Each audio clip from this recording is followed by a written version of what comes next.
Vytvoríme takýto zakladač na papiere. Zakladač sa skladá z obdĺžnika a z menšieho obdĺžnika 3 čiar a tu nás sú 2 kruhy. Vzadu je biely a vpredu je farebný.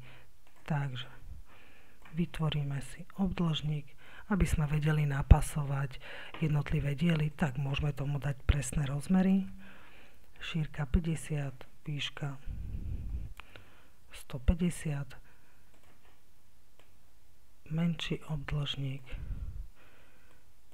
výška nech je 50, šírka nech je 40.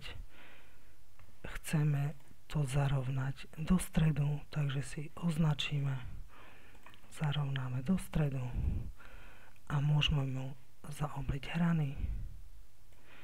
Urobíme čiarky,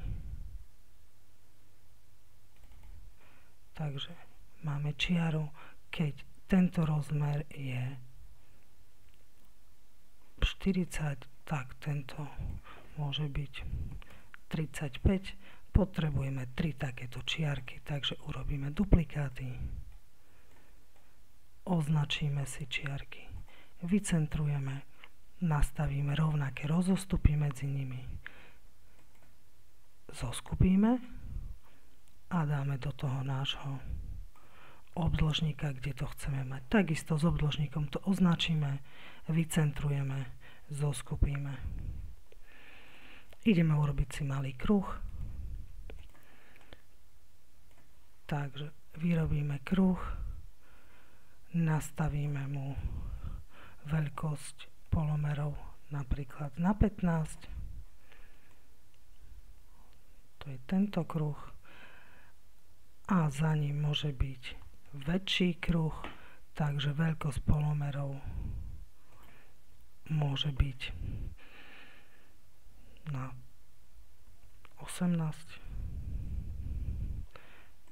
Dobre. Ten menší kruh má byť hore, takže ho posunieme hore. Označíme oba kruhy a ich vycentrujeme. Nastavíme im farbu, takže tomuto zakladaču vyberieme si napríklad takúto farbu. Tento malý kruh bude mať takúto istú a môžeme tieto dva vycentrujeme a zoskupíme s veľkým obdĺžnikom. Opäť vycentrujeme a zoskupíme.